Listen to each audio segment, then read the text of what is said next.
ചിന്തിച്ചു. എനിക്ക് എന്നെ തന്നെ ഇഷ്ടമല്ലായിരുന്നു. ഞാൻ എന്നെ ഉപദ്രവിച്ചിട്ടുണ്ട്. കണ്ണാടി നോക്കിയിട്ട് നല്ല ചീത്ത ഞാൻ എന്നോട് പറഞ്ഞിട്ടുണ്ട്. എൻ്റെ ശബ്ദം എനിക്ക് ഇഷ്ടമല്ല.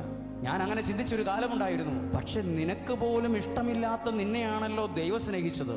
നിനക്ക് പോലും ഇഷ്ടമില്ലാത്ത നിന്റെ ശബ്ദത്തെ ദൈവം സ്നേഹിച്ചിട്ടുണ്ട്. അതാണ് എൻ്റെ മുറി ഉണക്കാനുള്ള ഒരു കാരണം. എന്നെ പോലും ഇഷ്ടമല്ലാത്ത എനിക്ക് എന്നെ പോലും ഇഷ്ടമല്ല, പക്ഷെ ആ ദൈവം എന്നെ സ്നേഹിച്ചു. എൻ്റെ ശബ്ദം എനിക്കിഷ്ടമല്ലാത്ത കാലം ആ ശബ്ദത്തെ ദൈവം സ്നേഹിച്ചു. ആ ഒരു സ്നേഹമാണ് എൻ്റെ കോൺഫിഡൻസ്. ആ ഒരു ധൈര്യമാണ് നമ്മുടെ ധൈര്യം. ഏത് കൂനും മാറും.